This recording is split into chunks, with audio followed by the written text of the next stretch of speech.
आपके माध्यम से मुझे इतना ही समझ में आया कि हमें रोज सत्संग में इसलिए जाना है, रोज नियम इसलिए मानना है कि हम खुश रह के, शांत रह के, सरल रह के पूरे जीवन के व्यवधान को डील कर पाए। बिल्कुल।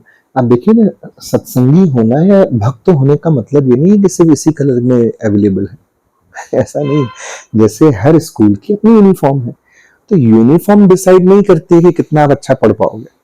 यूनिफॉर्म आपको डिसिप्लिन देती है। भक्त किसी भी यूनिफॉर्म में आपको मिल सकता है। एक रिक्शा चलाने वाला भक्त हो सकता है, या किसी दुकान पे बैठा हुआ व्यक्ति भक्त हो सकता है, एक कोई बहुत बड़े एम्पायर का सीईओ भी भक्त हो सकता है। डजंट मैटर, कोई फर्क नहीं पड़ता। जैसे हम आजकल डिजिटल युग है, तो हम बहुत सारे फोन हैं, लैपटॉप्स हैं, टैबलेट्स आदि यूज करते हैं, तो एक टाइम के लिए हमें चार्ज तो करना पड़ता है ना। तो सत्संग वही चार्जिंग पॉइंट है जो आपके जीवन को रिफ्रेश करता है, चार्ज करता है, इंस्पायर करता है, मोटिवेट नहीं करता है। मोटिवेशन एक टाइम के बाद बुझने लगता है, और इंस्पिरेशन जो है ना, आपको जगाए रखती है। तो सत्संग भक्ति आपको इंस्पायर करता है, इनलाइटमेंट है कि वो जब आप ही प्रकाशित होंगे तो अंधेरा आएगा कहाँ से? क्योंकि अंधेरे की अपनी आइडेंटिटी नहीं है, अंधेरा प्रकाश के अभाव में है। जब प्रकाश नहीं है तो अंधेरा, अंधेरे की अपनी इंडिविजुअलिटी नहीं है। जब प्रकाश नहीं है तब है, और जब ज्ञान का प्रकाश आपके भीतर है, सत्संग का प्रकाश आपके भीतर है, तो अंधेरा आएगा कैसे किसी भी प्रकार के दुख का? तो सत्संग किसी भी तरीके से, आजकल तो कितना सरल हो गया, इतना सरल तो आज तक किसी युग में नहीं था। शायद आपके जेब में सत्संग रखा है, ये पॉडकास्ट आप मोबाइल में सुन रहे हैं, आपकी जेब में है, जब चाहे आप निकालें, रिवाइंड कर लें। कोई एक बात अच्छी लगी, आप 100 बार रिवाइंड करके देख सकते हैं, 100 लोगों को भेज सकते हैं कि भाई ये अच्छी बात तुम भी सुनना, इस वाले इतने मिनट से इस चीज को देखना कि यहाँ एक बात ही आई। कितना सरल हो गया है।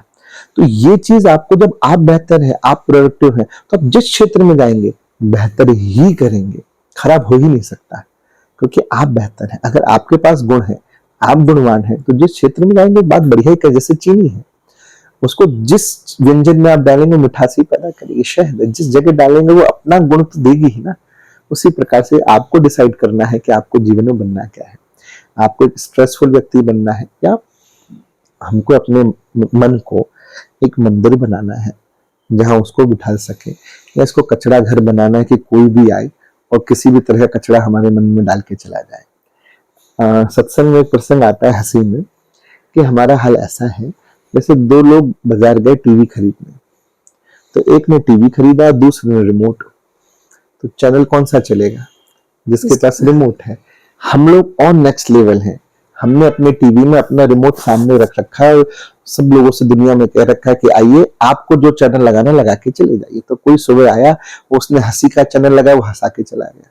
दूसरा आया, वो गुस्सा दिला के चला गया। कोई आया, रुला के चला गया। वो तो आके चला गया, और हम दिन भर रो रहे हैं, हम दिन भर इरिटेट हो रहे हैं, हम फ्रस्ट्रेटेड हो रहे हैं, या हम दुखी हो रहे हैं। जिसने किया है वो तो चला गया, अब वो दुखी है नहीं है क्या उसका हमें नहीं मालूम, और हम दिन भर वही चैनल बजा रहे हैं। क्यों? जब टीवी मेरी है तो मेरी जिंदगी का रिमोट आपके हाथ में क्यों मेरे हाथ में होना चाहिए? और आजकल का आदमी तो ये कहता है कि आप क्यों डिसाइड करेंगे। सही बात है, तो आप नहीं कर रहे तो आप भी अपना रिमोट किसी बॉस को क्यों दे रहे हैं, किसी कलीग को, किसी पार्टनर को क्यों दे रहे हैं? आपका अपना रिमोट आप अपने पास रखिए। आप डिसाइड नहीं करेंगे कि मुझे गुस्सा होना है या मुस्कुराना है, ये मैं डिसाइड करूंगा कि मुझे मुस्कुराना है, खुश रहना, अच्छे से अपनी जिंदगी बितानी है। तो कोई दूसरा मुझे चाह के भी परेशान नहीं कर सकता, क्योंकि ये ज्ञान मुझे होना है। तो सत्संग जो है बहुत सरल है, बहुत अच्छी बातें हैं, जिसमें कुछ प्रिंसिपल्स, नियम जब आप फॉलो करेंगे तो आपको खुद लगेगा कि ये तो बहुत अच्छा चेंज है।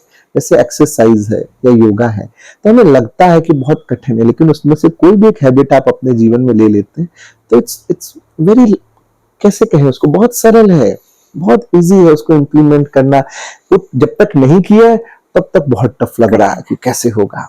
जब तक हम किसी को जानते नहीं है ना, तो अजम्पशंस बहुत होते हैं, कैसा होगा, बनेगा नहीं बनेगा क्या। जब आप जानने लग जाते हैं तो लगता है इतना भी बुरा नहीं था भाई, कर सकते थे, देरी से किया, तो कोई बात नहीं। आज कोई भी दर्शक, कोई श्रोता अगर इन बातों से कुछ भी अगर समझता है या सीखता है, तो ये हमारी चर्चा करना सफल है। और नहीं भी सीख पाया तो भी सफल है, क्योंकि हम एक सही रास्ते पर चल रहे हैं, एक सही चर्चा कर रहे हैं। तो आज नहीं तो कल कोई ना कोई इन बातों से शिक्षा लेकर के सत्संग की ओर आता है, तो उसका जीवन बदलेगा। तो सत्संग बहुत जरूरी है। देखिए, ज्यादातर हम जब लोगों के बीच में बात करते हैं तो जनता कहती है कलयुग है, इसमें ऐसा ही होगा, कलयुग है, इसमें ऐसे ही होगा। आपने कहा कि ये वो युग है जहाँ सत्संग सबसे आसानी से, सबसे इजी तरीके से उपलब्ध है, आपके जेब में है, मोबाइल पे है, हर दूसरे व्यक्ति को आप भेज सकते हैं, उसको लेके कहीं उठा के कहीं जाना नहीं है, उसको समझाना नहीं है, बस आपने एक बटन दबाया और भेज दिया। मुझे लगता है कि नजरिया हमारा बदलने की जरूरत है, जो मैं सीख रही हूँ आपसे। जैसे हम श्लोकों की बात करते हैं तो कर्मण्येवाधिकार रस्ते माँ फलेषु कदाचन। आज की पीढ़ी को ये समझाना बड़ा मुश्किल होता है कि फल की चिंता के लिए काम करना है, तो वो तो शुरू वहां से होते हैं कि ये अचीव करना है इसलिए मैंने ये शुरू किया है। तो ये थोड़ा सा मुझे लगता है कि समझाने की जरूरत है। देखिए, लक्ष्य होना बहुत जरूरी है, इसमें कोई बुरी बात नहीं है। टारगेट तो सेट करना पड़ेगा कि मुझे डॉक्टर बनना है, इंजीनियर बनना है, मुझे बनना क्या है, या मुझे अपने कैरियर में क्या ग्रोथ चाहिए, क्या मेरा लक्ष्य है कि मुझे वहां पहुंचना है, इसमें कोई बुराई नहीं। लेकिन लक्ष्य से भी ज्यादा इंपॉर्टेंट है कि वहां तक पहुंचना कैसे है।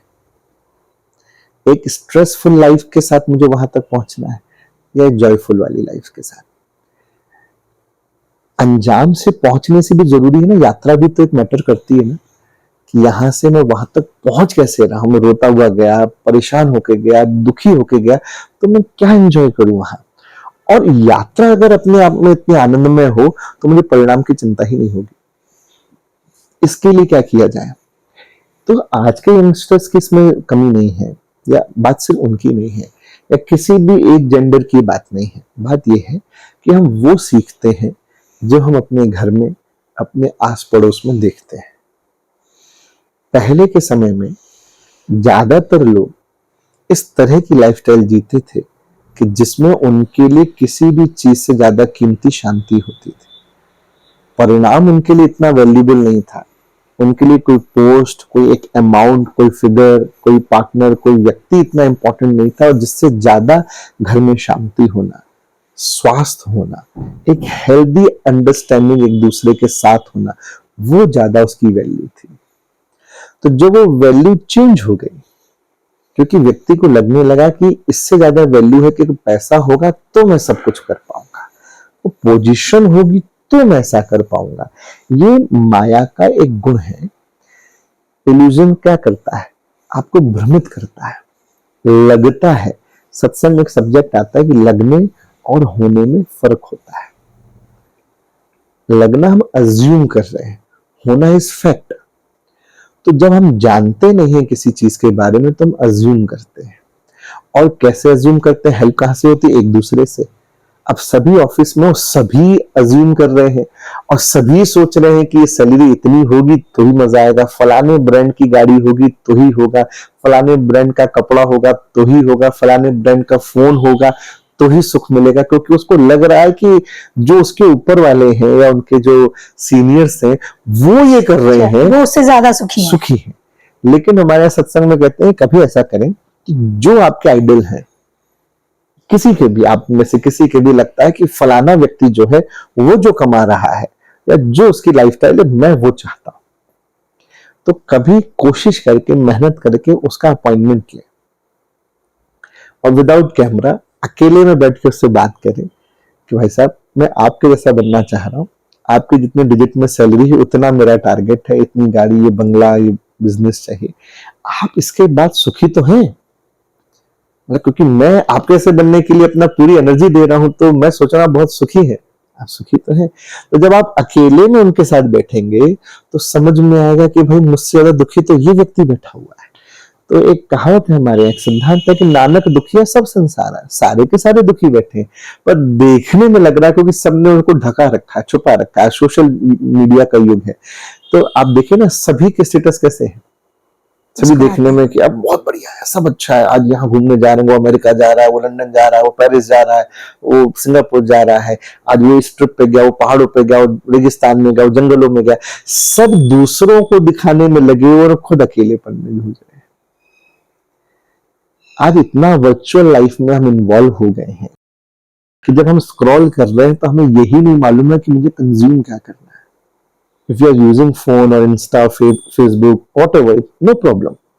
प्लीज, आज के जमाना है, आपको अपडेटेड रहना पड़ेगा, बट आपको ये कंट्रोल होना चाहिए कि मैं कंज्यूम क्या करना चाह रहा हूं। मैं जो देखना चाह रहा हूं, आज आपके पास अपॉर्चुनिटी है कि आपके हाथ में सारा ज्ञान है, इंफॉर्मेशन है, आप चाहो तो अच्छे से अच्छी चीज सीख सकते हो, ले सकते हो। ये पॉडकास्ट भी इसी डिजिटल प्लेटफॉर्म पे आने वाला है, ये भी इसी जगह है। बड़े बड़े संतों के प्रवचन, बड़े बड़े वैज्ञानिकों के, बड़े बड़े बिजनेसमैन के एक्सपीरियंस, सब कुछ है यहाँ, अच्छे से अच्छा। और यहाँ घटिया से घटिया चीज भी है, अच्छे से अच्छा कंटेंट भी है, खराब से खराब कंटेंट भी है। अब ये कंज्यूमर के ऊपर है, ऑडियंस के ऊपर है कि मैं क्या कंज्यूम कर रहा हूं।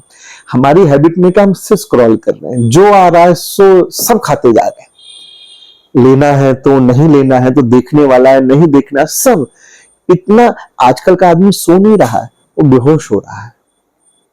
ये बहुत आपने सच में ये बात कही कि व्यक्ति सो नहीं रहा है। वो सो नहीं रहा है कि नींद आई तो उसने मोबाइल उठा के नहीं रखा, वो देखते देखते जब बेहोशी की हालत में चला गया कि अब और नहीं देख पाऊंगा, तो वो गिर पड़ा और सो गिर पड़ा। वो मोबाइल लिए, कितने लोगों को आप देखेंगे मोबाइल हाथ में लिए सो गए, वो उनके बगल में ही है, क्योंकि वो सोया नहीं है, वो बेहोश हो गया कि अब और नहीं देख पाऊंगा। मतलब अगर और देख पाता तो मैं और देखता, रात भर देखता। उससे सुबह पूछो कि चलो तुमने पूरी रात देखा, बहुत शाबाश, वेरी गुड, हम तुम्हें इनाम और देंगे। तो सीखा क्या, क्या क्या देखा, वो बता नहीं पाएगा कि देखा क्या, क्योंकि उसने अननेसेसरी का, अनवांटेड इतना कचरा उसने इकट्ठा कर लिया, जो देखने वाला था, नहीं देखने वाला था, जो उसने खुद ने भी नहीं सोचा था, क्योंकि रैंडम है जो आ रहा है।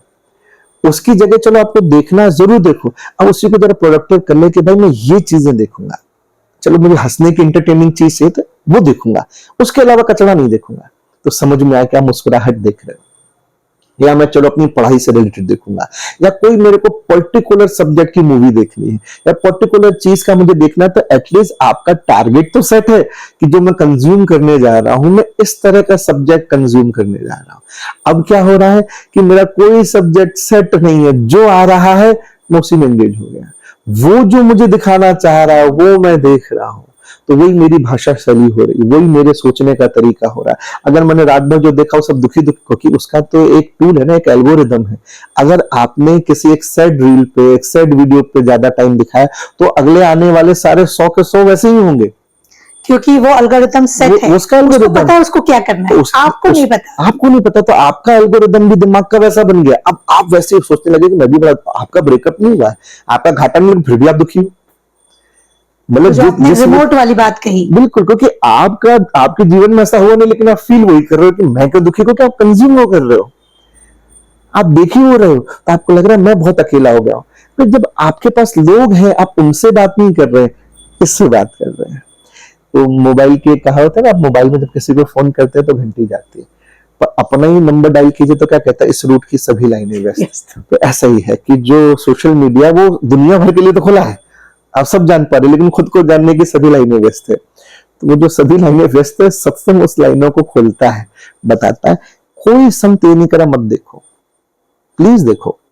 आज का टाइम है, आपको जॉब करनी है, आपको इंटरनेट की जरूरत है, आपको न्यूज पता होनी चाहिए कि दुनिया में क्या चल रहा है, लेकिन इतना तो आपको पता होना चाहिए ना कि आपको लेना क्या हो, क्या नहीं लेना है।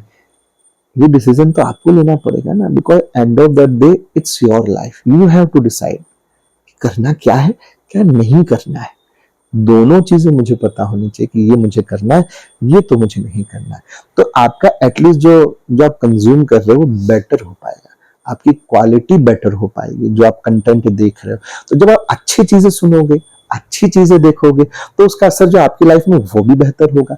तो जो देखना बेहोशी दे रहा था, जो देखना स्ट्रेस दे रहा था, वो देखना ही आपके लिए प्रोडक्टिविटी का काम करेगा, वही देखना आपको फ्रेश करेगा, वही देखना रिफ्रेश करेगा कि आपने डिसाइड किया कि भाई मुझे इतनी ही देर देखना है। मैं डिसाइड, मोबाइल नहीं डिसाइड करेगा कि मैं बेहोश होकर सोऊंगा, मैं सोऊंगा अपनी मर्जी से, खुशी खुशी सोऊंगा, देखूंगा और मैं टाइम के हिसाब से देखूंगा। इसके बाद मुझे स्टॉप करना है, कितना भी अच्छा ठीक है, अगले दिन देखेंगे, आगे चीज करें। तो ये मैनेजमेंट बहुत जरूरी है, और ये मैनेजमेंट, ये पेशेंस, ये सारी चीजें गुरु देता है, ये सारी चीजें संत देते हैं, ये सारी चीजें सत्संग, और ये सारी चीजें कृष्णचरितमानस देता है। जैसे आपने अभी पहले पूछा भी था कि हर एज के लिए भगवान कृष्ण की लाइफ के हर एज का जो सेक्टर है वो सब किसी को सिखाता है। आपको एक बच्चा है, उसका एजुकेशन में क्या सीखना है, कैसे समझना है, तो बाल लीलाओं को पढ़े। एक माँ बेटे का कैसा संबंध है, क्या स्नेह हो सकता है, क्या ममता हो सकती है, क्या क्या नटखटपन हो सकते हैं, आप देखिए ना बाल लीलाओं में देखें। सखाओं के साथ दोस्तों के दोस्ती कैसे निभानी, या बालिकाओं में देखे ना, मित्र का मित्र के प्रति क्या प्रेम है, क्या एक दूसरे के प्रति जान छिड़कते हैं, प्रेम है। तो आप राधा कृष्ण की लीलाएं सुने ना, कि प्रेम का असली स्वरूप क्या है, तत्सुख सुखित्व भाव है। मतलब अपने प्रेमास्पद, अपने प्रेमी के सुख में सुखी रहना इज लव। संसार में प्रेम नहीं, संसार में स्वार्थ है। जैसे हम लोग यहाँ किसी की निंदा या उसमें नहीं, कि बात चल रही है तो बात बताया जा रहा है। फॉर एग्जाम्पल, जब आई लव यू कहते हैं तो आई लव यू में आई पहले आ रहा है, यू तो तीसरे नंबर पे आ रहा है, आई और यू के बीच में लव है। तो प्रेम में आई तो रहता ही नहीं, आई तो खत्म हो जाता है, ना यू रहता है, दोनों एक हो जाते हैं। वहां कुछ पाना नहीं, जहां पाना है, जहां मैं सामने वाले से कुछ चाह रहा हूं, वो स्वार्थ है। कैसे पता चले कि मैं प्रेम कर रहा हूं या कोई और मुझसे प्रेम कर रहा है? कुछ तो सिम्टम होने चाहिए ना। कैसे पता चलेगा मलेरिया है, डेंगू है, टीबी है, कैंसर है? कैसे पता चलेगा? तो प्रेम है या स्वार्थ है, कैसे पता चलेगा? तो सिम्टम्स है कि जब मैं किसी से चाह रहा हूं कि ये ऐसा करे, वो ऐसा करे, ये ऐसा नहीं कर रहा, जब मैं चाह रहा हूं तो स्वार्थ है, और जब मैं देना चाह रहा हूं तो प्रेम है। यही समझना है कि मैं भगवान को चाह रहा हूं कि भगवान से चाह रहा हूं, मैं तुमको चाह रहा हूं या तुमसे चाह रहा हूं। तुमको चाह रहा हूं तो तुमसे चाहने की बात ही नहीं है। ये प्रेम का स्वरूप है।